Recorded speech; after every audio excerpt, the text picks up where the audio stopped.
নমস্কার, welcome to Puja's kitchen. পূজার রান্নাঘরে আপনাদের সকলকে স্বাগত জানাই। আজকে আমি একটা স্ন্যাক্স রেসিপি নিয়ে এসেছি। সেই রেসিপিটা হলো পিয়াজি বা পেঁয়াজের পকোড়া। এটা কিন্তু সন্ধ্যাবেলাতে আড্ডায় ভালো একটা স্ন্যাক্স। চায়ের সঙ্গে বা মুড়ির সঙ্গে আপনারা এটা খেতে পারেন। তাহলে চলুন আমরা দেখি ভিডিওটা।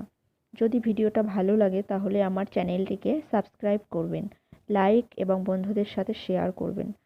আর আমার রেসিপিটা যদি ভালো লেগে থাকে তাহলে কমেন্ট করে জানাবেন। পেঁয়াজি বানাতে যেই জিনিসগুলো লাগবে সেগুলো হলো লঙ্কা কুচি, পেঁয়াজ কুচি, লবণ, কালো জিরে, হলুদ, বেসন আর সাদা তেল। তো প্রথমে আমি গ্যাসটা অন করে একটা কড়াই বসিয়ে দিলাম। কড়াইটা গরম হলে সাদা তেল দিয়ে দেব।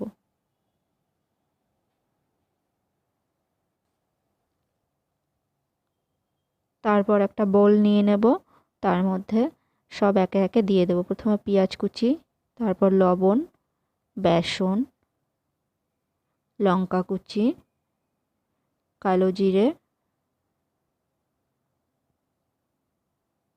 হলুদ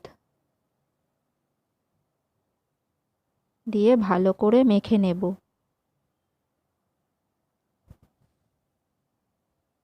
তো আমার মাখা হয়ে গেছে, দেখুন এইভাবে মাখতে হবে।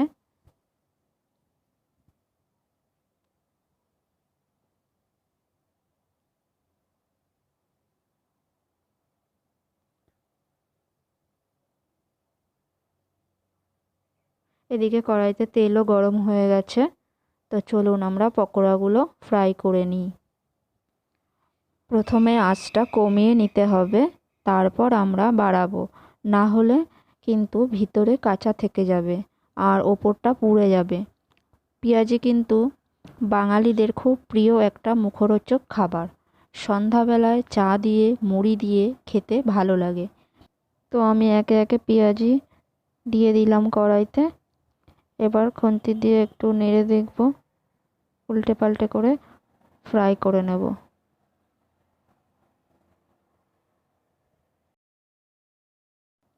দেখুন বন্ধুরা, আমার পেঁয়াজের পকোড়া ভাজা হয়ে গেছে।